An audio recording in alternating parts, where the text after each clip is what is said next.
Welcome to Talk is Sheep, the official podcast of the Wild Sheep Society of British Columbia. Brought to you by our title sponsor, Mountain Tough Fitness Lab. Come along with us as we take conversations that matter to you into the high alpine.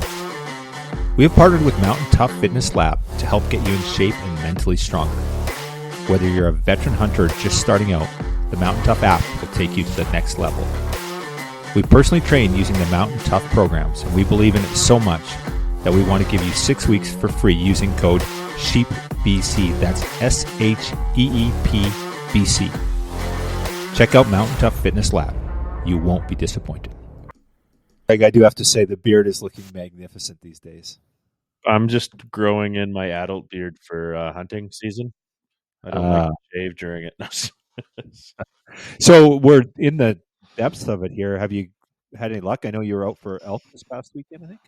Yeah, we've gone out a couple of times just on weekends. Time's sensitive right now for me, but not this past weekend we had, but the opening weekend for elk.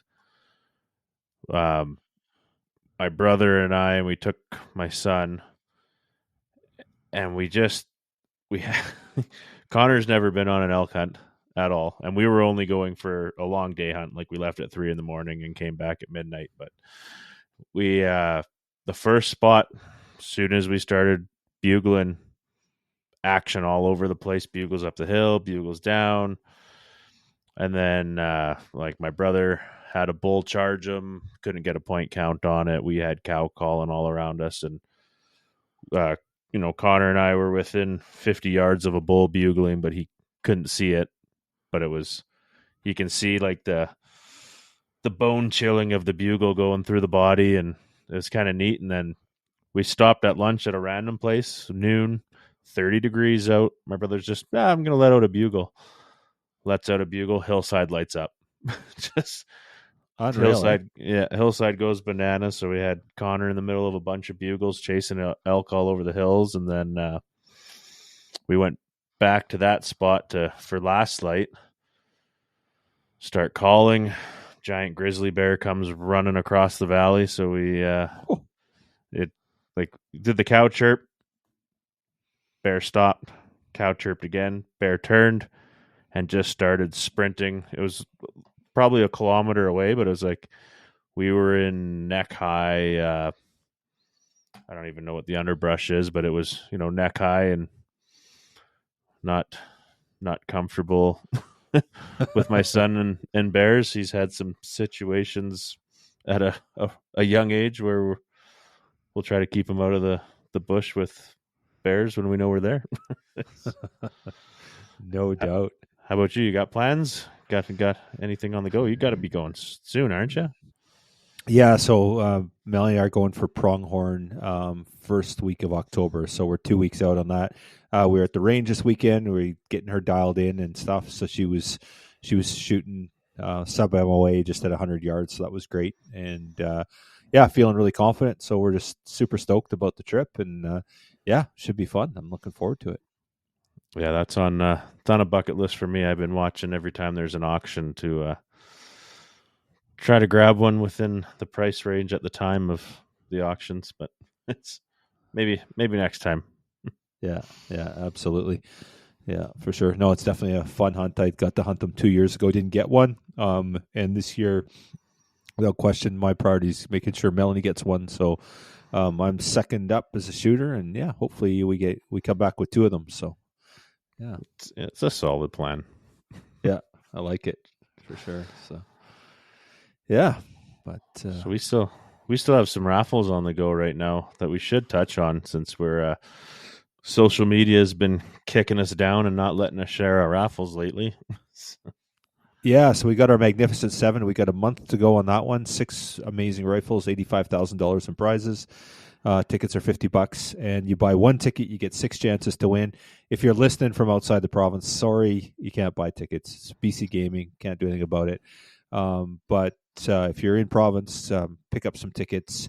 And it's a big part of our conservation work, right, Greg? It's we all know that our gaming funds a lot of our initiatives in the province, and that's the work that gets done on the ground. So buy some tickets, support the cause. You get better odds than the lottery, and you could win some amazing prizes. First prize is a Gunworks right around $20,000 rifle, and it's absolutely a beautiful setup. Leopold scope on it, and couldn't ask for a better kit. So, and that's just one of 6 that remain. So we'll draw that out. The draw ends October 20th, and we're going to draw it on Saturday, October 26th here in Comox. So. Yeah, if you want to get in on that, there's some incredible prizes up for grabs, and we're all about prizes around here at the Wild Sheep Society. So we do have our Drive to 2000 membership drive on right now, and we got over 10,000. That's like $10,400 in prizes and giveaways from our partners and donors, and all you got to do is buy a membership. Like, yeah, you win, you get a membership, you support conservation, and like your odds on winning a membership drive, like I don't think people realize we've got less. We're driving to 2,000 right now. Like your odds are like 1 in a few hundred tops. Yeah. Like you need to buy a membership. Like these are the best odds you can think of for a giveaway. Yeah. Come join the team. Come join the family. Put some sheep on the mountain. Help wildlife, and be a good corporate citizen, or not corporate citizen, conservation-minded citizen. There we go. Corporate-minded. He can be corporate-minded too. We're not here to judge. Then there's some things coming up here for the Wild Sheep Foundation voting on their next board of directors. Their elections are coming up. And we've got past vice chair, Mr. Stelter there. You're going to be throwing your name in the ring and running after a short miss last year because nobody showed up to vote. We failed you, Mr. Stelter. I failed myself. I didn't do much campaigning, so I've sort of learned my lesson. So for anyone that listens, and I'm self-promoting, I'm really sorry, but I didn't do anything last year, and that's what got me unelected. So this year I'm making more of an effort, and obviously, running for the Wild Sheep Foundation Board of Directors, and super stoked. A great organization, and I was involved. I was on the board for 5 years, and really enjoyed my time there. And I feel like there's work that's unfinished, and I'd like to represent our membership. So I'm the membership chair for the Wild Sheep Foundation. I connect with our membership. They mean a lot to me, and I'd like to be there to represent them on the board. Certainly, if you're Canadian, I've advocated very heavily for projects all across, both in Alberta and BC and the Yukon here and the territories, of course. But, I think the key takeaway for me is that I do care deeply about our membership, our chapter and affiliate network. I do what I can to support them, and happen to be a life member or higher in most of them, not all of them. And for those that I will be. But I think the key takeaway here is there's 5 of us running. There's 4 spots. The election's open on October 1st. And just at the very least, get out and vote. Because last time around, the election turnout was horrendous. And let's not make that mistake again. Let's make sure that the membership is heard. And so just be there and be involved and cast a vote. And it doesn't have to be for me. Just go vote for somebody. And for anyone that is interested in what I'm campaigning on or run for, Wild Sheep Foundation's done a podcast, so you can listen to it there. And all the candidates are on there. And again, the competition's fierce. Like this year is really, really tough. But at the very least, just show up and cast your vote for somebody. And make sure your voice is heard. It is an opportunity to sort of affect these things and do the right thing for wild sheep. And if you don't know who to vote for, maybe vote for me. Yeah, if you don't vote for Stelter, I will find you. Well, Greg said whoever votes for me he's buying whiskey for, is what I was told. So I don't know if that's true or not. But you just got to find me at the bar at the right time. I will buy you a whiskey. Anyway, October 1st, vote.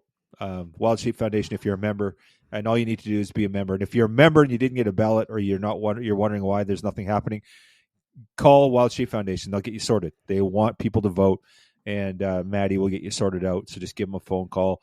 But you should get your ballots. October 1st, everything goes live. So give it a week, and if you haven't heard anything after a week, then something's wrong. Reach out to them. So Yeah. There we go. So we it seems to be a problem across all things, and we just keep doing it. We don't vote. So get out there, vote. Vote Kyle Stelter, CEO, Wild Sheep Society BC. Somebody future told me chair of WSF. No. Somebody told me today my new campaign slogan is "Make Wild Sheep Great Again." Is what somebody told me. So that's not my campaign. Someone else said that. Just I don't want to get in trouble here. So, but I love it. So with all that being said, let's roll into this one with the father-daughter duo, Courtney and Mike Hungle over at Hungle Outdoors. They're writers, great people, down to earth, and we had the pleasure of hanging out with them at the Jurassic Classic this year. Awesome. Yeah, it's a great one. Great chat with Mike and Courtney. Well, good evening. It is. We're sliding into the fall, the shorter days of the year, and we're really, really honored to have Mike and Courtney Hungle on from Hungle Outdoors. So excited to have you guys on. And, Greg and I had the great pleasure of meeting you a couple weeks back in Chilliwack, and we'll get into why that was here shortly. But welcome to the podcast. You both. Thank you very much. Thanks for having us.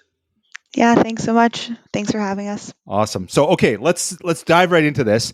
And I'm going to start off with anyone that's wondering, Mike is the dad, Courtney's the daughter. And but a hard-hitting duo of outdoor writers. And you guys run the Hungle Outdoors channel. And is your son Kyle involved with that too, Michael? Is that how that works? Or what's the involvement there? Yep, for sure. Kyle's kind of behind the scenes. He's often the cameraman or he's on the adventures with us, but he doesn't do any writing. It's Courtney and I that do the writing, but we all provide content for our Instagram page. And then, of course, both Kyle and Courtney have grown up being photo models. They've both been fishing since they've been very, very young. And as soon as they're old enough to hunt, they were coming along and hunting, and probably even hunting prior to that, just out and about and in the vehicle and lunches on the tailgates and just soaking it all in. So we're kind of a three-person team on Hungle Outdoors, and then both Courtney and I do our writing. So let's reel it way back, Mike, and let's go back to the early days. So what got you, quote, unofficially hooked on the outdoors? So was that something you grew up with? It was in your blood, or is it something you kind of stumbled into? Obviously the kids did, but how about you? What was your upbringing like? I grew up with my dad. He was a hardcore ice fisherman and a waterfowl hunter. So I started my roots ice fishing and waterfowl hunting. And then the rest of it's kind of been self-learned and the school of hard knocks. And when I got the opportunity to write, I try and write about adventures and try and teach people and pass on some knowledge. I love almost every post is there's a pro tip in there, and I'm learning stuff all the time. I'm like, oh geez, I didn't know that. So it's pretty cool. Even ironically, we've been running the fishing derby, the sturgeon, the Jurassic Classic event, and there's stuff there. I'm like, I didn't know that. So it's super cool to learn. I always learn something from your posts. Thank you. Yeah, we try and set ourselves apart. We've got a picture of the activity of the day, and then just a brief description of what's going on, and then a bit of a informative pro tip just to kind of help people. That's awesome. So talk a little bit about how the marriage of like the whole bringing the kids into the scene and the outdoor writing scene and the communications aspect of it. Was that all pretty organic? It was just evolution throughout the years, or was it sort of like you sort of had this trajectory where you were going to create this brand? Just talk a little bit about the machinations of how that all came together. Well, the writing just kind of started by accident. I ran into a fellow that owned several hunting magazines at the time, way back when, probably 35 plus years ago. And he said, everybody's got a story to tell. So maybe you could go home and write a story and send it in and see what happens. So I went home and wrote a story about a moose hunt, and he published it. And then he paid me a little bit of money. And then I wrote a story about bear hunting, and it just sort of progressed from there. Taking the kids hunting was kind of a natural thing. They enjoyed being outdoors. They enjoyed going fishing as young kids, and then the hunting was kind of a progression. I remember when Courtney was quite young, we still do, when we go deer hunting, we field dress our deer, we wrap them in cheese, hang them up, skin them, wrap them in cheesecloth, and bring them home. And she'd have been like 6, 7 years old and said, "Hey, can't you bring home a deer with the skin on it? I want to see it." So sure enough, we went out on the next Saturday, and my son shot a whitetail buck, and we came home with a truck, and Courtney was all over that. Do you remember that, Courtney? Yeah, I do. And I think it might have given you an asthma attack doing so, but you made my dreams come true, I guess, that day by bringing the deer home, and I got to check it all out. And anything Kyle did, I wanted to do, and anything you did, I wanted to do. So it was a pretty natural progression that I was going to go hunting when I was old enough to. So obviously Kyle's older. How much older would he be than you, Courtney? He's 5.5 years older. So, we've seen a lot of this stuff like in typical families in the outdoor spaces. Quite often it was like, no, the son goes hunting and the women stay at home and they do women things, right? And obviously that's not the modern era. Was it sort of growing up, was it always like, no, as soon as you're able, you're going to be out in the bush and doing the same thing? Was that sort of always the mentality? Or was it kind of like, no, Dad, you need to take me and you made enough noise and then eventually Dad took you hunting and fishing? I think the mentality was that if I wanted to, he would take me. I don't think he was going to push me to if I didn't want to, but because I showed some limited interest, then he pursued that interest to grow it because he knew that was something he enjoyed. So he thought I would enjoy it too, I would say. Cool. Now, when you grew up, Mike, did you have any siblings? Do you have any sisters or anyone? Because I know it's also a generational thing, right? Like, and we see it so now, like it's so accepting that women are out there in the space, mostly anyway.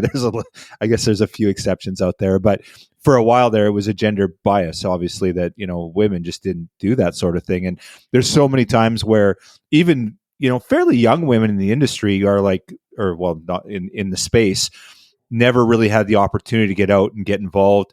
And they basically force the issue in many cases, which isn't the case here. But do you have any siblings, any sisters at all, Mike, growing up that wanted to do that sort of thing? I actually have 3 sisters, and it's exactly as you said. They never went hunting at all. My oldest sister went fishing a little bit. The other 2 had no interest in it whatsoever, and I don't think my dad really had the patience to take them. And back then, it was like a male-dominated sport, and now the outdoors is both male and female. And with Courtney, it was like if she wants the opportunity to go, we'll give her the opportunity to go, and she has come. My wife doesn't hunt, but she loves to fish. We've got a little bit of routine that when her and I go to the lake, she backs the boat trailer into the lake. I drive the boat off the trailer. She goes and parks the truck and trailer. I pick her up at the dock. At the end of the day, we're done fishing. I put her on the dock. She goes and gets the truck and trailer, and I drive the boat on, and away we go. So it's kind of nice. Then when your wife likes to fish, you get to spend a lot more time fishing. Yeah, that's well played for sure. So, and I'm sure it doesn't hurt that you have 2 kids that want to share the outdoors too. So it makes it really easy on a family outing. But even so, I know my wife is a lot more happy when I take my boys and I'm doing stuff outdoors and I'm with a bunch of guys. So if you take the kids out, that makes her happy too, I'm sure. Oh yes, for sure. I think Saturdays were, often days for hunting and for us, and maybe shopping for my wife, or just house cleaning and doing stuff around the house for sure. Yeah, very cool. So then, Courtney, for you, did you get involved in the fishing side first? Like, obviously, you guys do both, but you guys do so much on the fishing side of things. Was that sort of your first exposure to the outdoors, or was it a little of both at the same time? I definitely would say fishing. I can't remember when I didn't fish. I caught my first fish by myself when I was pretty much 3 and was hooked on it. And if fishing was slow, I was playing with the leeches in the bait box, and that's probably where I got hooked on the outdoors. And then as I got older and then came of hunting age, then it was, well, I'm going to do that too. So, but definitely the fishing was the start of it. Cool. So then, was it waterfowl for you, or big game, or what was sort of got you out there with what the first time you had a rifle or a firearm in your hands? What were you doing? We went with the muzzleloader for whitetail deer. End of October, the weather was a little warmer. And went and called. We went and called in a nice little 4x4 buck and dropped him on the spot, and that's how I got hooked on hunting, I guess you could say. So that's cool. How old were you? I would have been 12. Okay, super cool. So Saskatchewan, is that way you had to be 12 to go out, or how old did you have to be? Yeah, you have to be 12 to get your hunter safety, and then to write and to be able to write the PAL. So 12 is the earliest you can go. Awesome. Very cool. So then the writing stuff. Let's talk a little bit about that evolution. So we kind of got the front story from you, Mike, but Courtney, was that sort of, it was in the blood and it was destined to happen, or is it something that you willed? Or talk about your evolution in the outdoor writing world. Probably a little bit of both, I would say. Dad was he writes for the same issue that I write for in the States there, North American Outdoorsman. And the editor reached out to him and asked if he could push his article because they were doing a women's edition. And he said, yeah, that's no problem. And then he mentioned it to me. I was like, well, I could write for it, I said. So then he reached out and said, well, my daughter was wondering if you have a spot and she could write an article for you guys. And he was like, yeah, we are still looking for women writers. So yeah, if she wants to write something, we can take a look at it. And I wrote an adventure story there about whitetail deer hunt, and it went good. And then the next year when he was asking for queries, I just said, yeah, I'd like to write some more. And we had a discussion, and that's just how I kind of got into it there. How long ago, how old would you have been when that happened? I guess one or the other. That would have been in 2022. So I would have been 21. Awesome. So do you find now, like, and again, back to this gender bias thing, and I find it fascinating because there's so many opportunities now for women, which is fantastic. My wife's slowly getting into hunting, hopefully get her first animal this fall. Do you find that with the industry now, like there's quite a bit of opportunity for content from women? Because for years there was really no women writers to speak of, and it seems a bit more prevalent now. So what's that like? Yeah, I would say like there's definitely like the industry is like definitely the space is there for women in the outdoors and women writers. And I'd say like growing up, like when I would open a magazine open, it would never have like, there very rarely would be a photo of a woman hunting, never mind written by a woman. So to actually be able to see that and like have a whole magazine that's written all by women or about women is like super cool. And like that was something that I'd say is like now it's even more prevalent and like is growing even more. Cool. Mike, what's your perspective on it? You've been in the industry for obviously quite a long time, been writing, and you've seen a lot of changes and evolution. What's your perspective on it? Good, bad? Are there a lot of more changes coming? What does the outdoor writing industry look like for you in the future? It's looking kind of positive. What's going on is when I first started, there was tons and tons of paper print magazines, all kinds of them. And now those have kind of slowly dwindled away, and it's a lot of online stuff. But we're seeing a lot of content now from females, which is absolutely fantastic, and it balances out. And I think it's one of the fastest growing areas of hunting and fishing is the female participants. And I must say, there's often on a day I've got my wife, Courtney, sometimes Courtney brings her friends. I've got a lot of ladies fishing from my boat, and they have very sensitive hands when it comes to jigging walleyes and setting the hook and bringing them in. It's quite interesting to watch. So it's nice to see too. Are you trying to tell me that women are better fishermen than men are?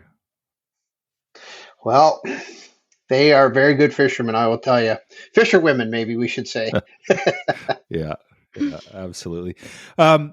So, you look at the outdoor writing industry and just the the outdoor, I guess, communication industry, TV, whatever have you.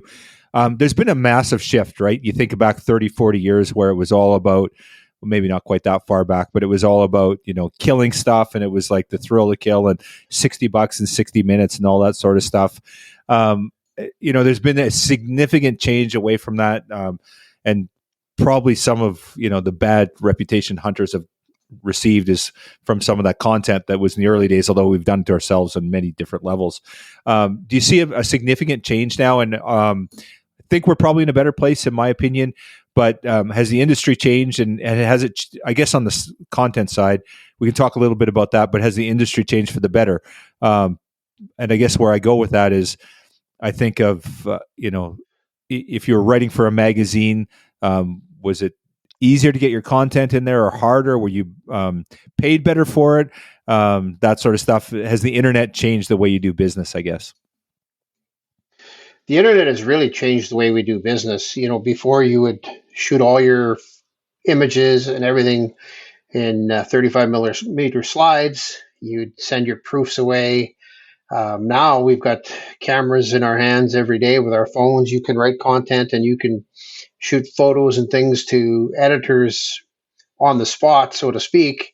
As print publications have, gone the wayside to the internet, the internet opens up a lot of opportunities. And at the same time, then everybody becomes a photographer, everybody becomes a writer. But ever so slowly, those guys that are trying to bang in there, if they don't have the credibility or they miss deadlines, they kind of get weeded out real quickly. So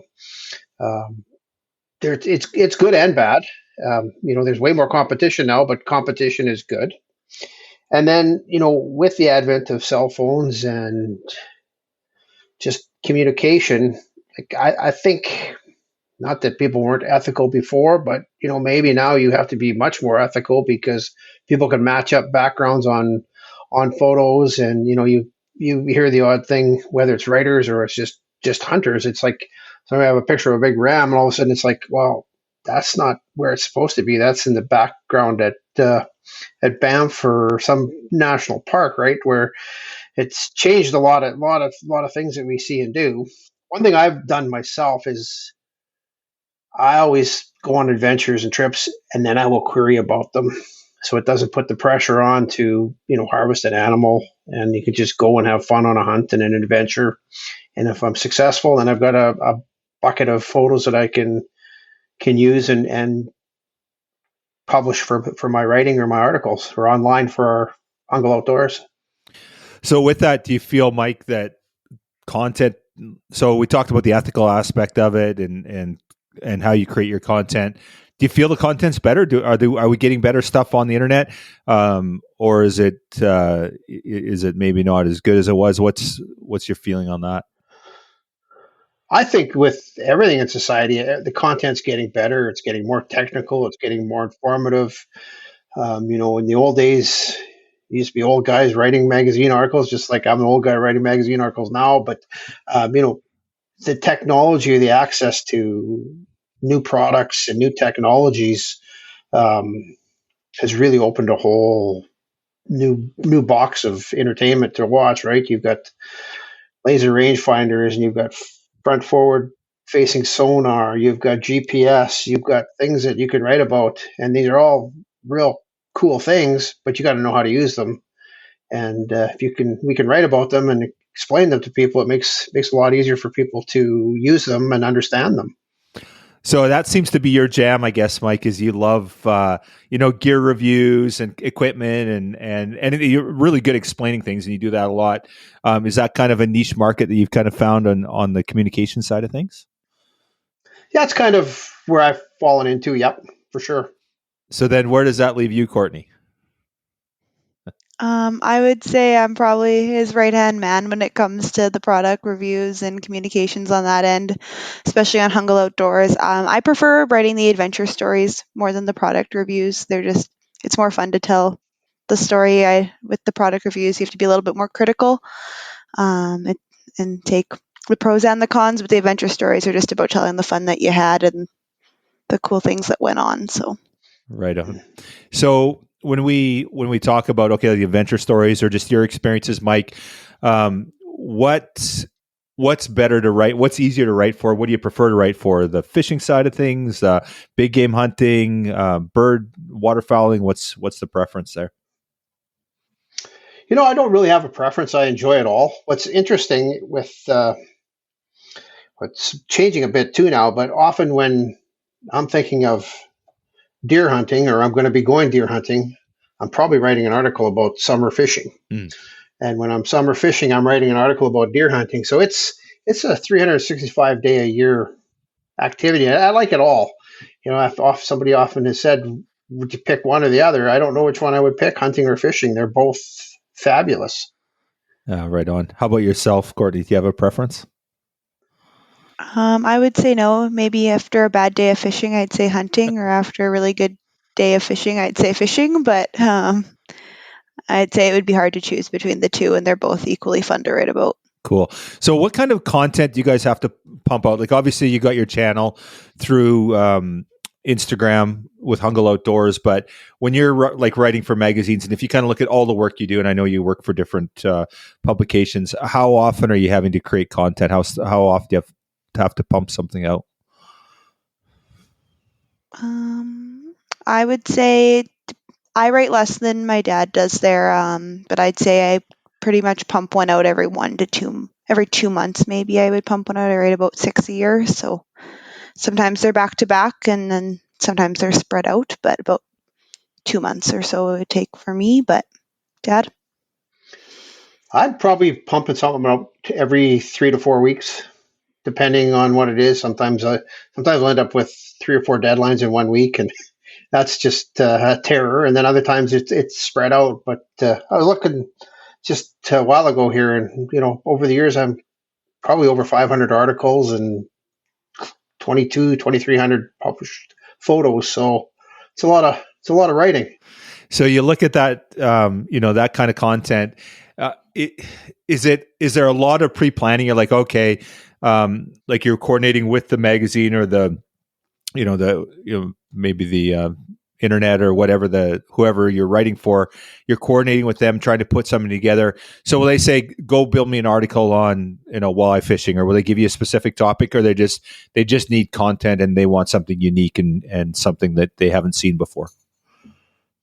On occasion, they will reach out and say, can you do this? I need you to do this. I'd like you to do this. But for the most part, most of the stuff is done through queries. So we'll send out queries, say in a month's time, and then over the course of the next year, you'll get assignments. And some publications will say, I would like you to do this one for October, this one for November, this one for January, and this article for March. Others will have your queries, and then 6 weeks or a month before it's due, they'll call or send an email and say, is this idea still available? We would like you to write it, and your deadline is 2 weeks from today or 3 weeks from today. And then you start to put it together. So myself, I always have a bank of photos, a bank of ideas that I'm always doing, and I never will query anything that I can't really produce. That way, it takes the pressure off. So I've got everything in the bank, so to speak, to follow up. But every day's an adventure. We go fishing, we try new tactics, we try new areas, catch some unique species, something crazy happens. Those are the things you put away for future query ideas. Okay, so we talked about a unique species. So you had that a month ago. So for our listeners, Mike and Courtney came out to the Wild Sheep Jurassic Classic, and won't go into too much detail, but basically it's a fundraiser where they're catch and release sturgeon on the Fraser River. And the biggest fish that was caught that weekend was just under 10 feet. So a bit different than what you guys are doing out in Saskatchewan. Something like that. So, and then I know you were there kind of at the behest of Yeti. Yeti brought out their public relations manager, Emma, was out, and she brought you guys down. So that was something like, would there be an expectation that you'll create an article for Yeti, or is that something where you'll create it for someone else and probably mention Yeti in the article? Is that how it works, or have I got that straight? Yeah, I think so. Like we will try and produce something for some publications that tie in Yeti or promote Yeti. Throughout probably the last 5-6 years, I've worked with Yeti, producing content and photographing, and Courtney's joining in with us too, and on the water. So, if you two fellas came out in the boat with us, you'd see we have probably a soft-sided Yeti hopper 12 or 20, depending on how many people were there. We've got probably a Camino carry-all bag. We've probably got a Tundra cooler in the back full of, beverages and sandwiches and things in the back of our truck. So, we produce content, but we also use the products day in and day out and promote them and help people to see how these products work and how to use them. Well, and it's not too difficult with Yeti, right? Like anything they make, I want like 10 of. It's like, honestly, I'm not. It's incredible. They're what they have, and they've got so much new gear coming out, and so innovative. Right? It's super cool. It is super cool, and but the one thing, say, take their line of coolers. They're expensive, but a lot of people go, oh, well, they'll keep stuff cold for a week, so they decide today they're going to go somewhere, go camping for a week. They just open up the freezer, throw everything in the cooler, and close the cooler and put it in the truck. And 2 days later, things are melting and they're kind of soft and soggy. And they're going, well, how come that didn't? I thought that cooler was supposed to work, right? But you need to condition that cooler. You have to put some sacrificial ice in there, let that ice melt and cool off the cooler itself. Then depends how you're packing it. You try and eliminate as many air spaces as possible. Close that cooler up, and maybe if you're going on an extended period or extended hunt or trip, you maybe use 2 coolers. You pack one to use first, one that you don't ever open until it's time to start using the product out of that. So there is a bit of an education process for sure. And even with a glass of water that you're going to put ice in it, if you just fill it up with tap water, it's going to absorb the coldness from the water before it starts to keep it cold. Yeah, well said. It's in your blood. Were you a teacher before you went into the outdoor writing space? I wasn't. Okay, you should. I worked for the provincial. I worked for our provincial government for 38 years, and I helped new businesses start up and get going. And we taught them the tax rules and sales tax policy and information. So I guess education's been in my blood for a long time. You do a phenomenal job. Okay, so I want to hear a little bit about your guys' experience. So you guys came out and you officially weren't participating in the tournament, but you were part of the event with us, and it was super cool to have you guys there. It was so much fun, and you guys had a really fun boat. Emma's obviously a lot of fun. She's got a lot of energy. But talk a little bit about, have either of you fished for sturgeon prior to this event? No, this was our first time fishing for sturgeon, and I think it was more than what we were expecting, and it exceeded expectations for sure. But yeah, it was a hoot. I have had the pleasure to fish, a lot of freshwater species in Canada. I've been in the Bahamas fishing bottom fish and sharks and groupers and snappers and things like that, but never have I encountered a fish that pulls that hard and doesn't give up for a long, long time. Yeah, they are absolute beasts, and they're true survivors, right? Because they just have not changed genetically for hundreds of years. They're basically dinosaurs. Yeah, they do talk about, they call it fishing for dinosaurs, right? And it's super cool. Well, Greg was out on the water the day before the Jurassic, and he got a chance to catch some fish. And well, he's been out several times. But how many fish did your guys? I think your guys' boat was a little bit slow because you guys weren't doing quite full days. But how many fish did you guys end up getting into that day? on the first day, go ahead. Go ahead. No, go ahead. The first day, I believe we had, did we land 3 or 4 fish? But poor Courtney, she was up first. She lost one. She had it right up under the boat, fought it for 20 minutes. And our guide's like, I don't know what's going to happen here. This fish is probably going to jump right in the boat. And at that point, everybody kind of backed up. And I really don't know what happened, but it got underneath the boat on us and off it came. And then our other writer that was with us, Patrick, he said, Patrick, you're up next. He goes, no, I don't want to go yet. So the rod went off, and I got a hold of this rod, and it was nothing I'd ever encountered before. And a fish I landed was 8'3", and they figured it was around 300 pounds and pushing 90 years of age. But that thing gave me a battle like you wouldn't believe. And Courtney gave me a little coaching from what her experience with it to lift and reel. And at one point, I said to the guy, I think the reel's broken. He's like, well, why do you think the reel's broken? I said, I can't push the handle. He just laughed at me. He says, you need a little more pressure on that fish. So it was a hoot. And then Courtney and Emma really battled the one fish. Emma got it almost to the boat. And I don't know, she just kind of didn't lift it a little bit. She still had the pressure on it, but didn't really pull it in. And that fish got its second wind, and it took off down the river about 300 yards. And the guide said, that's 3 football fields down the river. She just said, I can't do it, and handed the rod to Courtney. And Courtney had another 20, 25 minutes with that fish. And we got that one in. And then Patrick got about a small 4-pounder or 4-footer that would have been like 50-pound fish, which was good. And that was our first day. And then the second day, we had a little bit of troubles. We lost a few fish. We got snagged on a big log coming down river, and we had to unhook that. That took a while out of our day. And then we caught another, about a 4.5-foot fish. And we lost a couple more. And then we had a little boat trouble and had to limp back in. So starter went on the boat. So that was kind of an adventure in itself too. But we had a grand time. Yeah. You missed one detail, though. It was pouring rain the first day all day, so we fought these fish in the pouring rain, and that added a whole nother element to it, which made it even more fun, I think. And then the second day it was nice and sunny. But Did you guys wear? Did you guys go? Was it wet? Did you get pretty wet on that first day, or did you stay? Because I did see there was 2 schools.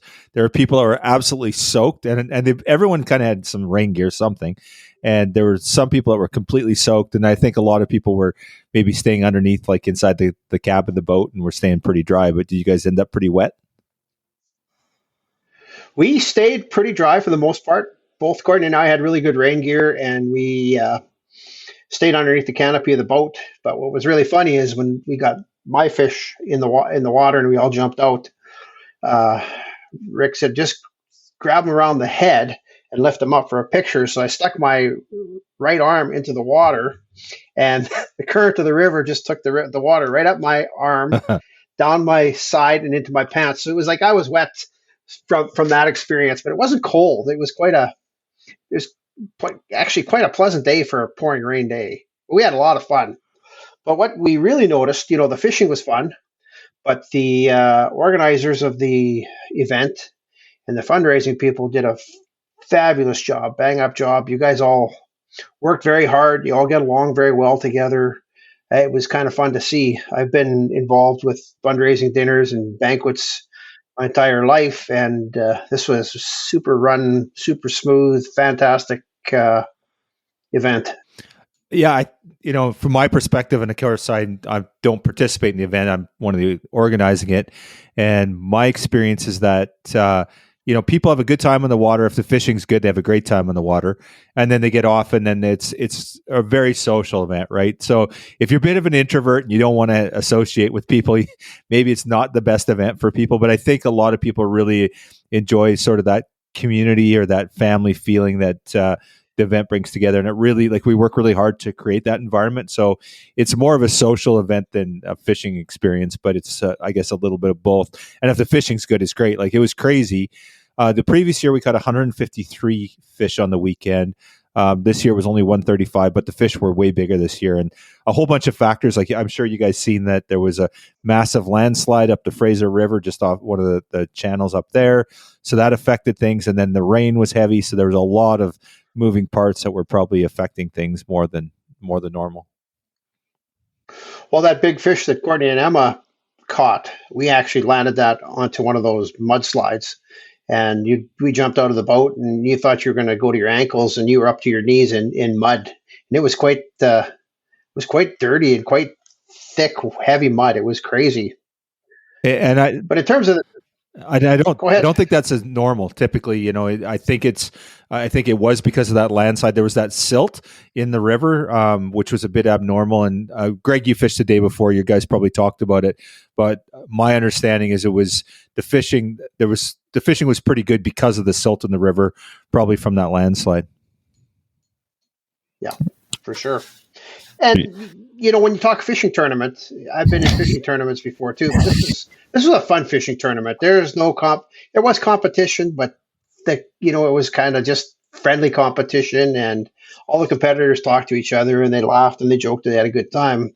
You get into some of the other competitive fishing tournaments, you don't talk to half the guys, and half the guys don't want to talk to you, and everything's secret. But this event, everybody was laughing and having a good time and telling stories, and you could tell some of them were there a few years in a row, and they were regulars.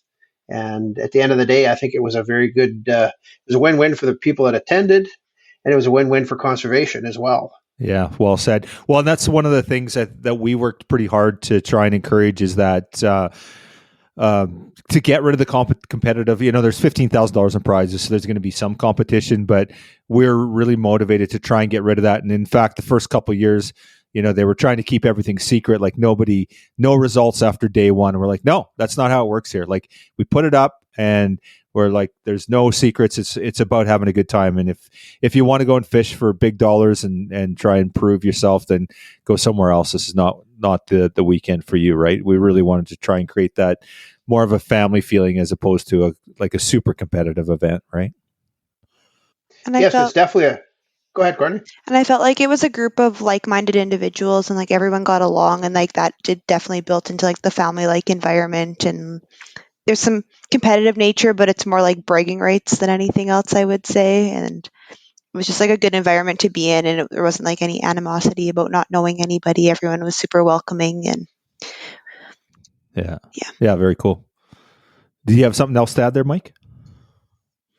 I was just going to say how much fun it was, and there was a little bit of camaraderie between the different guides, and you had the guide auction, and when the organizer of as a Great Fishing Adventures, his Dean, when his son went before him and was bought for more money than Dean was, and they picked his son Mitch over him. It was pretty funny to watch and see. You know, you could just tell that there was a lot of camaraderie there. It was just a lot of fun. Yeah, absolutely.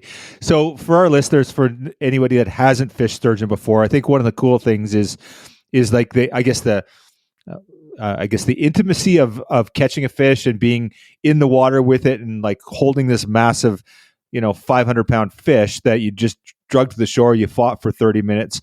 And I don't know if you got your hand underneath the fish and felt its mouth or any of that stuff. Of course, they don't have any teeth that are going to hurt you or anything, but I think for a lot of our guests in my experience too, when I've been fishing on my outside of the tournament, it's pretty cool to be in the water with the fish and get those pictures and just be that close to it, and sort of you almost have this connection with it. It's such an intimate experience, unlike anything I've ever done before. Totally. You battle it, you bring it into the boat, you bring it into the shallows, and you look after it and keep its head and gills in the water the whole time, and it becomes quite docile. But then when you take that fish and you're done taking your photographs and feeling the scoots and the sharp pieces on it and admiring the coloration on this great big beast, when you turn it around, Courtney, you had that same experience. You hold that tail and you just kind of pull it back and forth in the water, and it gets its nose into the current, and it starts to just kick and get a little more life into it, and it just swims away and kind of waves at you with its tail. It's pretty emotional. It's kind of fun. Yeah, absolutely. Yeah, the appreciation for the fish is definitely there. It's like you get to catch it, and then it's almost like you get to like say thanks for letting me catch you, and after taking the photo and then getting to watch it swim off is pretty cool. Did you guys have any that took off hard when you went to go let them go?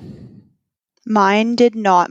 The one I released for us, it was very wasn't really. It was just kind of like, well, I guess I'll go now, and it just petered off nice and slow. But okay. Sometimes they can get pretty fun when they take off, and they'll give you a big splash, or they'll slap you across the ribs, and they'll send you for a little bit of a ride when the big ones decide they're leaving now and not going slow. They were good participants for us. They were pretty gentle. Mine, you could tell, was when I was holding it at the very end. It was starting to whip its tail, and it's like, okay, I know it's time to let her go, and just maybe if I held on for 1 or 2 more seconds, it might have decided to dump me in the river. But I didn't want that. Perfect. Did you guys scan any of the sturgeon that you caught while you were out there? We did not. Actually, they apparently they said they all agreed that for the tournament they weren't going to scan the fish. Okay. Because it's if they were to catch one that wasn't caught or wasn't scanned, then it was a long process to get all the measurements and do all the things. But Rick told us that 40% of the fish have marker tags in them. Yeah, I thought the number was higher than that, but and Rick would know better than I would. But so for, I guess, our listeners, with the sturgeon fishery, it's all catch and release on the Fraser River. They're protected, and there are some concerns that there are some impacts, more so industry impacts on the sturgeon. And but there's a tagging system, and they put these microchips underneath the skin, if you will.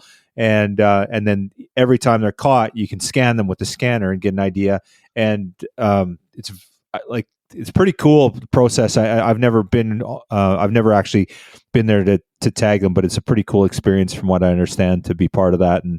And pretty neat that they can track them and they're able to document this over the years. Yeah, the tagging process for them too, like it opened up some serious eyes on sturgeon conservation, because they'll go out into the ocean, they'll swim down, they'll come back up the Columbia River. Like, they're putting on miles that people had no idea that they were traveling. And the tagging was I can't remember who implemented it, but it really opened up a lot of eyes to what these sturgeon do and how much they travel. Some of them will live in a hole their entire lives, and other ones will travel hundreds and hundreds of miles every year. So they'll literally leave the Fraser, go out to the ocean, swim down, and then go up like the Columbia River or something like that? Wow. Yeah. Guys have caught them in the ocean, and it's kind of neat and mind-blowing when you think about it.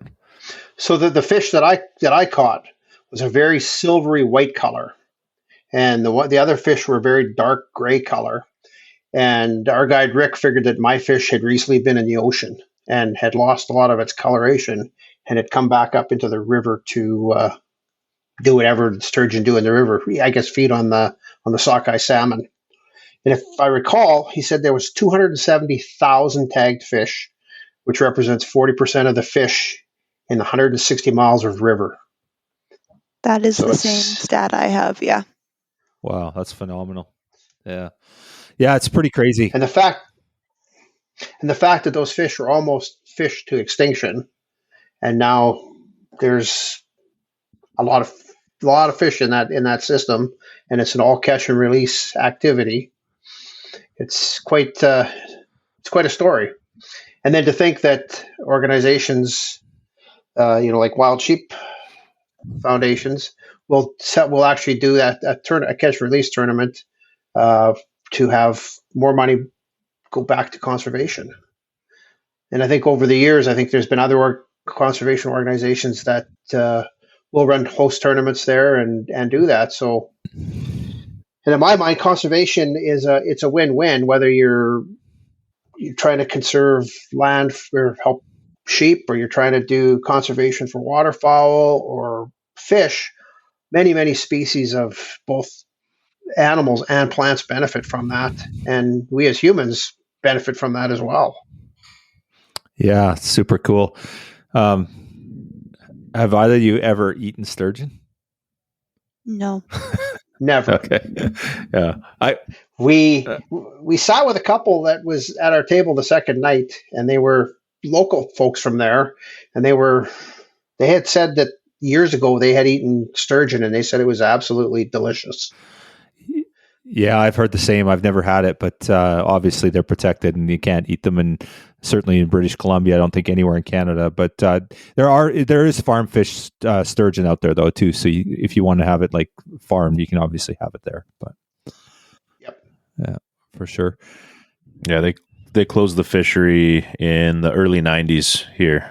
So you used to be able to keep sturgeon before that. I think it was like 93 or something. And it's pretty wild if you dig into some historical photos from like the lower mainland where there was lots of people living and people pulling sturgeon out of the river with their tow trucks and hanging these fish that don't have measurements on them, but you can tell they're like 14, 15 feet long, just gigantic dinosaurs. But yeah, the fishery hammered them pretty bad. It's unfortunate that we lost it and went the way that it did. You wonder now that it's protected, like, if you think back, then they shut it down in the 90s, so 30 years ago.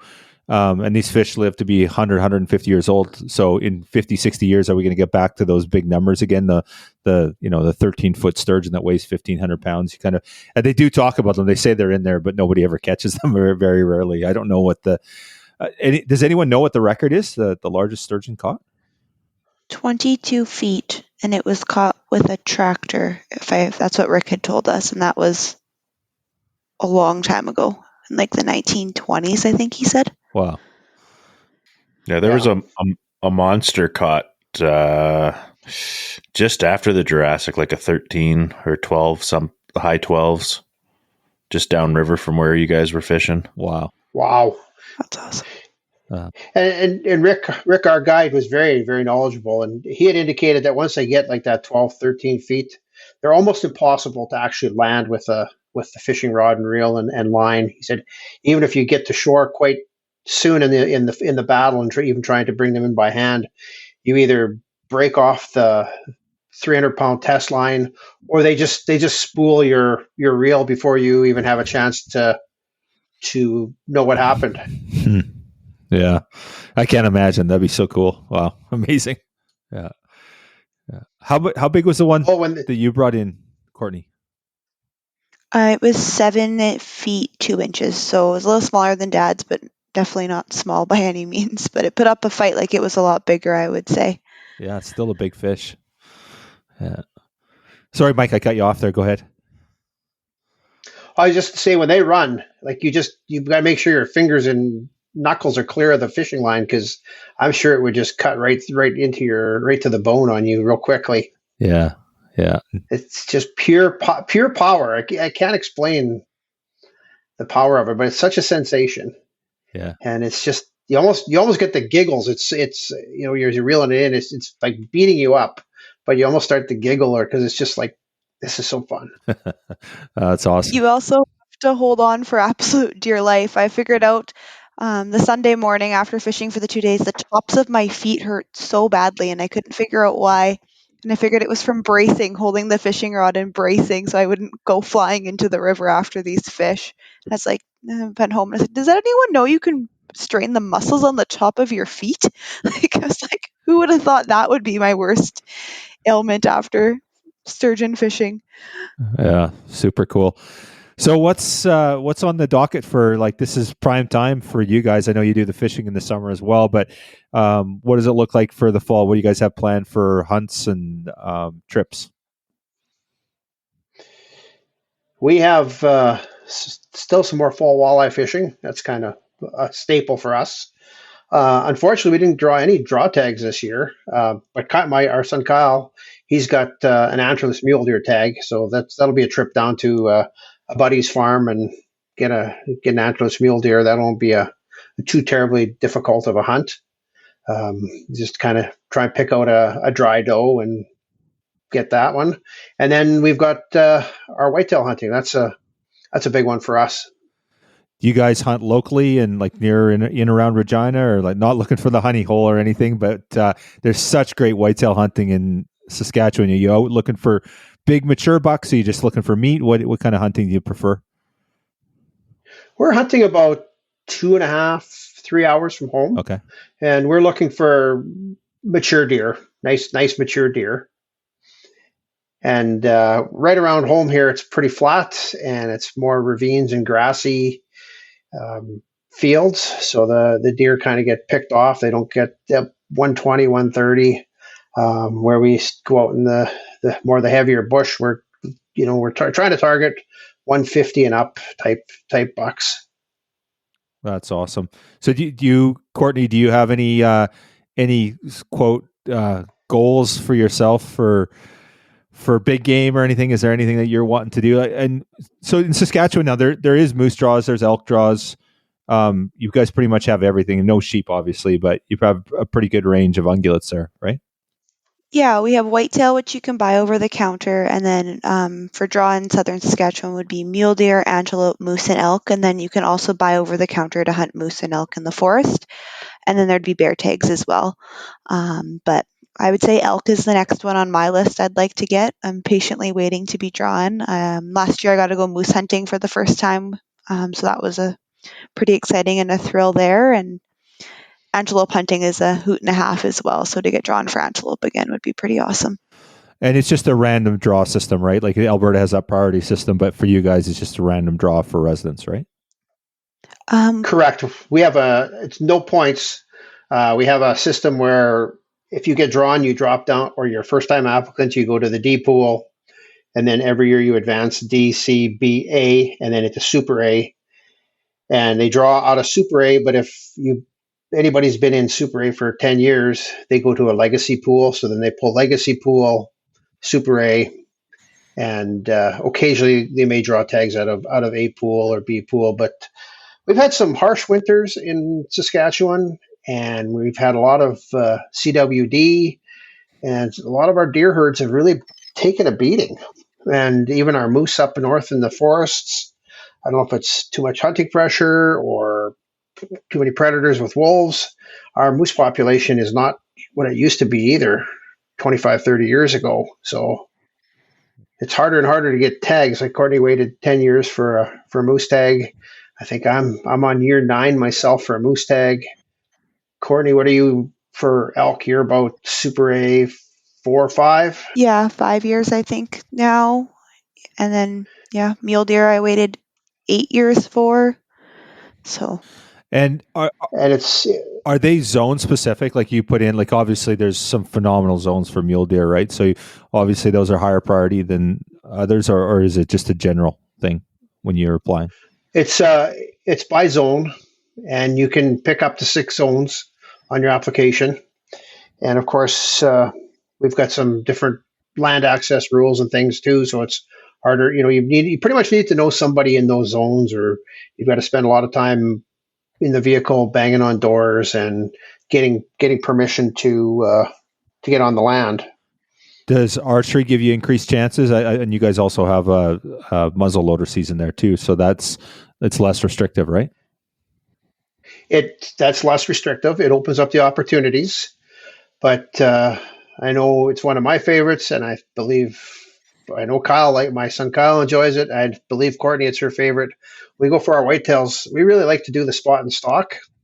And when our bucks here, we figured out a pattern that when they find a hot doe, instead of going into the trees and the bushes with them, they'll bed down in the middle of open stubble fields. So if you can spot those bucks bedded down with a doe, it becomes a lot of fun to stalk in and try and get close enough to shoot them. And often you'll get close to being in range, and another buck will come from nowhere as you're doing your stalk, and your target buck will get up and chase that buck, or his attention will go to that other buck, which will allow you to move into closer range. So Courtney's had a few benefits from that, and she even had the chance to shoot a real nice whitetail buck that was fighting with another one. Wow, cool. Yeah. And one of the things I did when both my kids were starting out hunting, I never carried a gun. They were hunting; it was their hunt, and I often didn't tag out. I just had my tag in my pocket in case they got tired and I had to carry a gun back to the truck or do something. But I would never have my rifle with me, and it was their time to hunt. And Courtney and I stalked in on these 2 fighting bucks. That's about one of the few times I was actually scared, because they were fighting so hard and they were moving in a 50, 60 yard radius that I had no idea if they were going to come on top of us or what.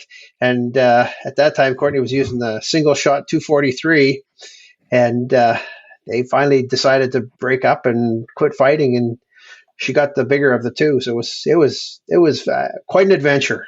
Wow, you don't see that ever. Yeah, and it was pretty cool because we were driving down the road that day when we were like before the sun had risen, and he said, "Oh, what do you want to see today?" I said, "I'd like to see two fighting bucks."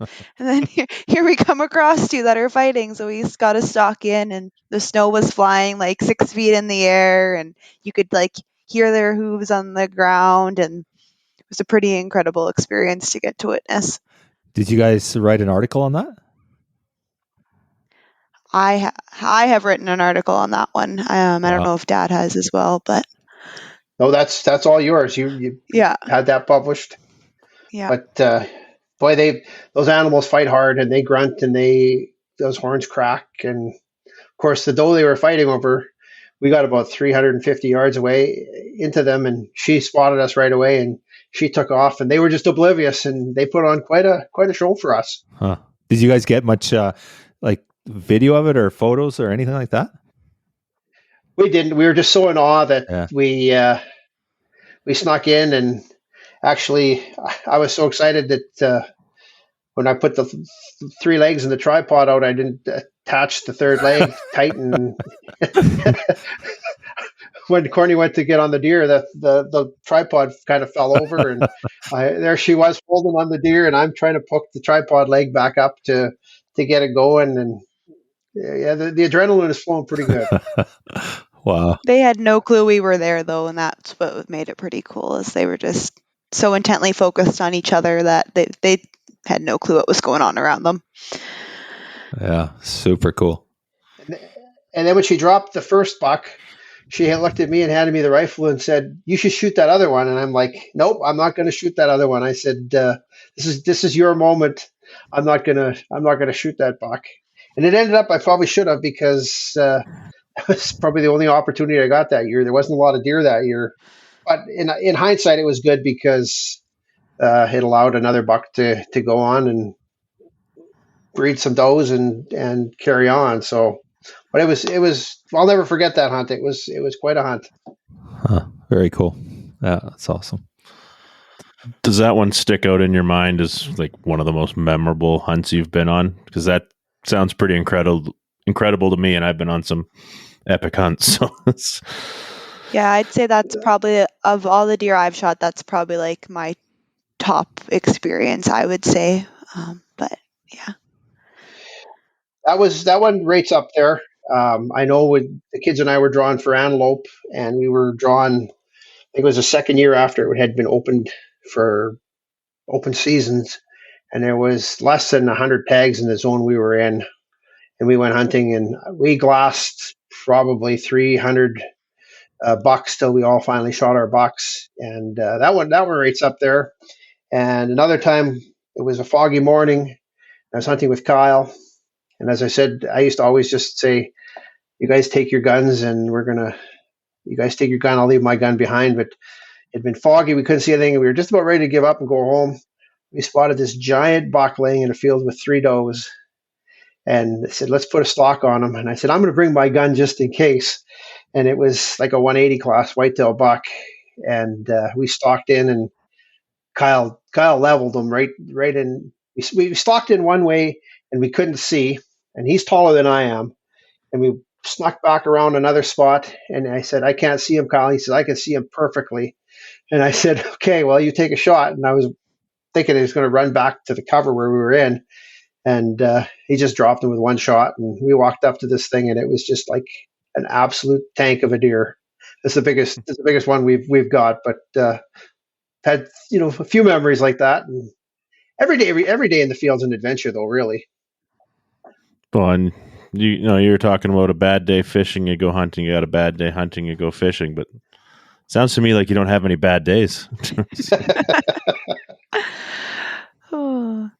But we have a few bad days. There's no bad. Well, we have some unsuccessful days, but we have some good days. Yeah.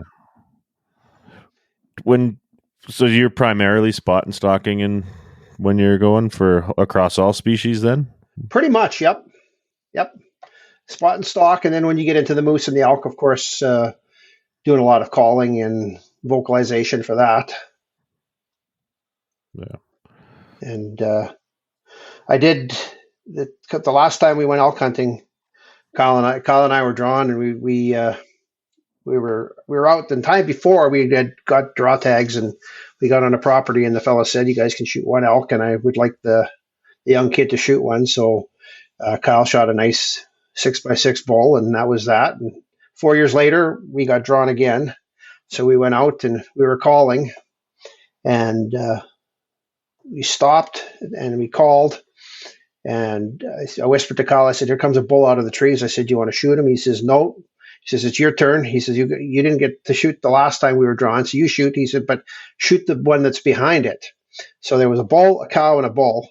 And the first bull came out, the cow came out, and then the third bull came out, and I shot him. And they're so tough, but he ran out, and he was pretty much dead on his feet. And he stood there for the longest time before he fell down. And we were waiting for him to go down to walk up to him because we didn't want to chase him back into the trees. Kyle says, "What should you do?" I said, "Well, try your bugling again and see what happens." So he bugled, and this giant herd bull bugled. And the moment he bugled, the cow took off for that bull. And every time she chirped, he bugled. And he had such a raspy bugle. So my guy went down. We left that. We did all the field dressing chores. We did everything.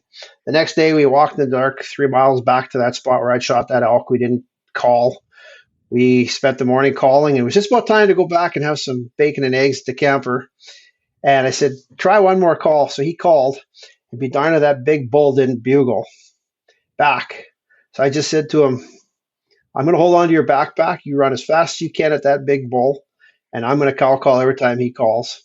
And sure enough, we went at him. We must have gone 400 or 500 yards, and we came up to a clearing, and this he's about a 375 class bull elk was out in the field with about 6 cows, and he was herding up the cows. And Kyle's an engineer by trade, so he was out there 500 yards. And I could see his mind working, going, where am I going to hold? What am I going to do? I said, "Just hold on, just wait." And he was working cows, and there was satellite bulls all around him. And he came in, he just ran one bull off and came back to the cows. And I called once, and he come right over, and Kyle let him go. And then out of the woodwork, as this big bull went drop down, there was 3 other bulls came right out. We had one bull walk within 50 feet of us. It's like, how does that happen when you have no more tags and these elk are crawling all over you? So that was a pretty exciting hunt too. So we got to help you guys out with your dream fishing trip. What's on the list for your dream hunt? What species? Where? It could be anywhere in the world. What are you guys looking at? How about you, Courtney? Probably going to Africa. Anything in Africa would be on the list. I don't have a preference. Just getting to go to Africa and go hunting would probably be top of my list. You should do it. It's worth every penny. How about you, Mike? I would like to do Africa. I think I'd like to shoot a gemsbuck or a kudu, but I'd also like to see the Yukon, maybe a caribou or a big Alaskan caribou or Alaskan moose. And I think it's out of our realm. I think, at least for me, I will never earn enough priority points wherever I go. Shoot a bighorn sheep would be quite a thrill too. That's still my dream hunt, and I can shoot them over the counter. No, that's those are good goals. They're not an easy animal to hunt, from what I understand. I've got a lot of friends that hunt them, and you've got to be such good physical shape, and everything's got to come together. Yeah, absolutely. Well, so we could see you guys, in February at our Penticton show bidding on an Africa hunt. Sounds like a plan. That would be fun. Give you guys something to write about too. There's lots of stuff happening in Penticton when we do our annual show. There you go. We might have to get ourselves there somehow, some way, somehow. Yeah, we'd love to have you guys out. That's for sure. But you guys were such good hosts when we were in Chilliwack. It was so fun to see, and you've got such a nice group, and everybody gets along, and everybody digs in, and everybody's enthusiastic. And I know like you, Kyle, you never got out fishing. Greg, you at least got out fishing the day before, but you guys have so much to do, and you're so enthusiastic about it. And kudos to both of you on that, and your entire committee, and all the probably the people that we didn't even see behind the scenes. Yeah, there's a lot of heavy lifting between Kyle and Trevor. They deserve most of the credit for that. Kyle won't take it, but him and Trevor deserve most of that credit. They did fantastic job every year. You guys did an awesome job. We convinced Trevor to come in the boat with us the second day, and he really enjoyed himself there. He had a grand time. But that first day, when we were supposed to have a big barbecue at Island 22, and it was pouring rain, I know our guide was quite involved with all the organization, and his phone was buzzing like crazy as you guys were reorganizing the troops and getting everything to go. And we had never experienced the barbecue in the park, but the meal that we experienced back at the hotel was second to none. Yeah, it was. We definitely were panicking. It's the first year, actually. It's our 8th year we've done this, and it's the first year we've been rained out. We had a little bit of rain a couple days on the boats, but just like a little shower. But we've never had the barbecue where it's been like that. So we had to make some concessions there, but it worked out good. Everyone seemed to be happy enough with it, and the quality of the food wasn't any different than it would be at the park. But there is something special about walking off those jet boats on the park and just sitting down and eating fresh salmon that came from the ocean or the Fraser, and just the wild meat and that sort of aspect of it. But I think everybody was pretty glad to get back to the hotel and warm up, and because it was a pretty cool day that day.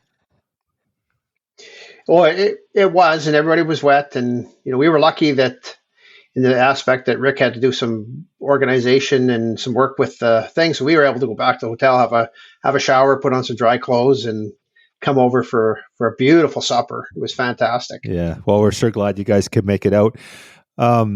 So, Mike and Courtney, let's share with our listeners if they want to check out your content.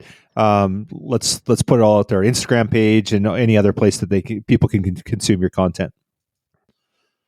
Yeah, so Instagram would be content every day there. That would be at Hungle Outdoors there on Instagram. You can find us there, and lots of our articles can be found online just by looking up our names, depending on the publisher there. And yeah. Awesome. Well, we sure appreciate you guys coming out and being part of the program, and we're hopefully get you back out again. And like Greg said, we'll have to try and convince you to come out in February to our show there. It'd be fun to have you guys again and show you some of our BC hospitality. BC has some great hospitality.